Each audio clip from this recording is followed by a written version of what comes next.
जी हां, ईरान का रूस को जोरदार झटका।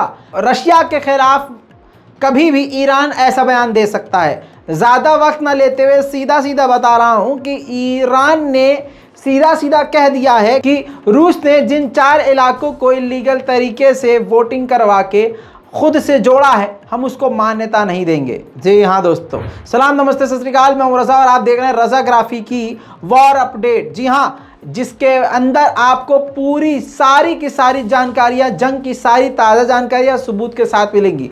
आपको बताऊं कि ईरान ने साफ कह दिया है कि वो मान्यता नहीं देगा, ये इलीगल है और ऐसे में ये इंटरनेशनल लॉ का उल्लंघन है। हालांकि एक्सपर्ट की माने तो एक्सपर्ट दूसरी तरफ से ये कह रहे हैं कि ये ईरान का दिखावा है, ईरान फुली तौर से रूस के साथ है। हालांकि अभी 2 दिन पहले ही ईरान ने साफ इनकार किया है कि उसने कोई भी हथियार रशिया को नहीं दिया है।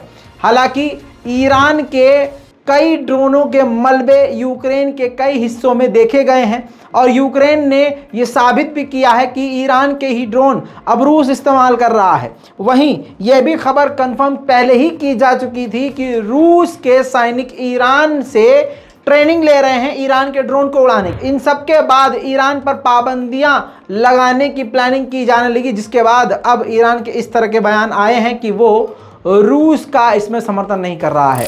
अब जैसे मैंने कल की रिपोर्ट में आपको दिखाया था कि व्लादिमीर पुतिन ने अपने न्यूक्लियर फोर्स को, परमाणु फौज को ट्रेनिंग स्टार्ट करने के लिए बोल दिया था। अब आपकी स्क्रीन पर देख लीजिए, ये है न्यूक्लियर मिलिट्री। जी हाँ, रशिया की न्यूक्लियर मिलिट्री, रूस की न्यूक्लियर हमला करने वाली मिलिट्री ये है जो ट्रेनिंग पर निकल चुकी है।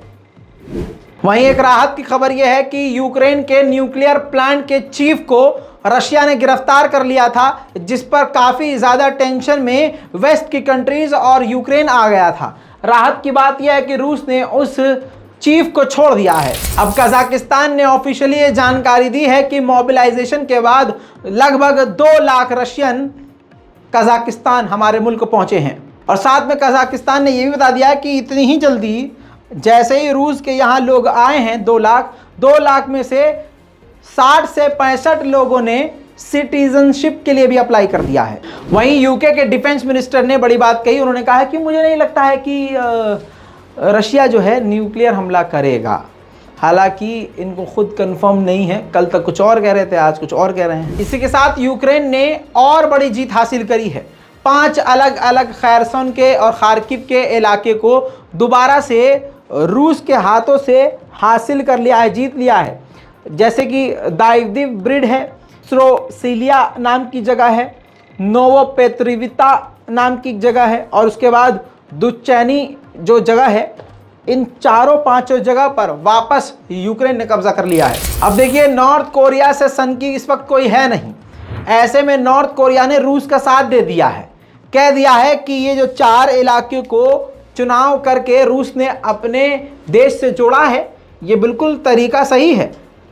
जनता जो चाहती है वो कर रही है, वो जनता का फैसला है और इसमें हम रूस के साथ हैं। इसी के साथ फिर से वही खबर, $625 मिलियन की अमेरिका ने यूक्रेन को मिलिट्री एड दी है, जिसमें हिमरास, डिफेंस सिस्टम, रॉकेट, मिसाइल, कई तरह के हथियार यूक्रेन भेजे हैं। वहीं पर तुर्की रूस पर कड़ी पाबंदी नहीं लगा रहा, जिससे चिढ़कर जर्मनी के टॉप एमपी ने कहा है कि यूरोपीय यूनियन और अमेरिका समेत सभी को तुर्की पर पाबंदी लगानी चाहिए। वहीं पर रूस को सिवरेस के इलाके से खदेड़ दिया गया है वापस। ये देखिए आपकी स्क्रीन पर, वापस इस इलाकों में लोग वापस आ रहे हैं। यूक्रेन के लोग वापस जो भाग गए थे उस जगह पर आ रहे हैं। यूक्रेन के झंडों को जगह जगह लगाया जा रहा है। इलाके की सफाई करनी शुरू की जा चुकी है। लोग अपने साजो सामान के साथ वापस आ रहे हैं। देखिए, एलन मस्क ने इस जंग में कदम रखा। मैंने कल आपको बताया था कि एलन मस्क ने कहा कि अगर किसी को चुनाव पर शक है, वोटिंग पर, तो इंटरनेशनल कानून के मुताबिक यूएन की नज़र में रहते हुए, यूएन को हेड बनाते हुए दोबारा से उन इलाकों में चुनाव किया जाए, दोबारा से जो भी फैसला है उसको माना जाए।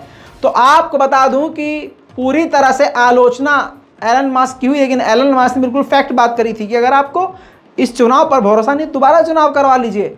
अब इस बात का सपोर्ट रूस की क्रेमलिन ने, यानी रूस की सरकार ने कर दिया है। हालांकि आपकी स्क्रीन पर देखिए, यूरोपीय यूनियन हो, अमेरिका, जर्मनी, फ्रांस, ब्रिटेन हो, इन सभी के सोशल मीडिया पे अब इस तरह से एलन मस्क की तस्वीर को एडिट करके उनको ट्रोल किया जा रहा है। रूसी फौजी यूनिफॉर्म में उनको दिखाया जा रहा है। अब देखिए, बड़ी बड़ी बातें फिर से आ रही हैं। अमेरिका के पुराने फॉर्मर जो जनरल हैं, जनरल, उन्होंने बड़ी बात कही है, जो यूरोप के थे। उन्होंने कहा है कि 2023 तक जो इलाका क्रीमिया का पूरी तरह से रूस के हाथ में है, यूक्रेन अपनी ज़मीन तो छोड़िए, क्रीमिया के उन इलाकों पर भी वापस कब्जा पा लेगा। हंसने वाली बात है, लेकिन ये भी सोचा जा सकता है कि हाँ, अगर ये जंग काफ़ी लंबी चलती है और सारी दुनिया यूक्रेन का इसी तरह से हथियारों समेत पैसों से भी मदद करती है, तो जाहिर सी बात है रूस कभी ना कभी तो टूटेगा। वहीं रूस के कमांडर ने ऐलान करके बताया है कि हमारी मोबिलाइजेशन प्रोग्राम से अभी वो ख़त्म भी नहीं हुआ है और अब तक हमारे पास 2 लाख नए फौजी आ चुके हैं और अभी लगातार ये भर्ती बढ़ रही है। वहीं आपको बता दूं कि ज़ेलेंस्की, यूक्रेन के प्रेसिडेंट, ने ऐसे डॉक्यूमेंट और ऐसे एग्रीमेंट पर साइन कर दिया है जिस पेपर पर लिखा हुआ है, जो शर्त ये है कि जब तक व्लादिमीर पुतिन रूस के प्रेसिडेंट है तब तक यूक्रेन रशिया से कोई बातचीत नहीं करेगा। देखते हैं व्लादिमीर पुतिन से ये कब तक बात नहीं करते हैं। लिख कर साइन तो कर दिया है, थूक तो दिया है, कहीं ऐसा ना हो यूक्रेन को चाटना पड़ जाए। याद होगा, जासूसी का इल्ज़ाम लगा के रूस ने अपने देश में जापान के एम्बेसी से एक जापानी को निकाल दिया था, जिसकी जवाबी कार्रवाई में अब कल जापान ने अपने यहाँ मौजूद रूसी एम्बेसी से एक व्यक्ति को जासूसी के इल्ज़ाम में बाहर निकाल दिया है। मतलब एकदम टकराव चल रहा है। यूक्रेन ने एनखेलेस्की के इलाके पर वापस कब्जा पा लिया है। रूस ने यहाँ भी कब्जा कर लिया था।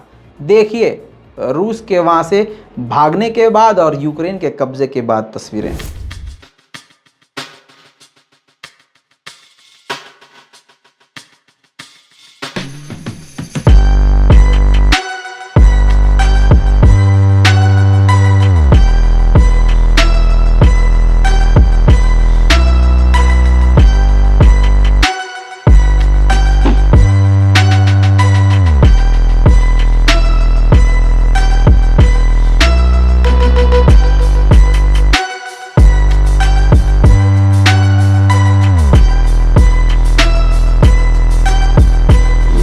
भाई इतना ही नहीं, खैरसन का इलाका, जलोता बाल्का नाम का एक इलाका है, वहां पर भी यूक्रेन ने रूस को पीछे खदेड़ दिया है और यूक्रेन का झंडा लहरा दिया है। Пане президент, Золота Балка звільнена, Національної гвардії України.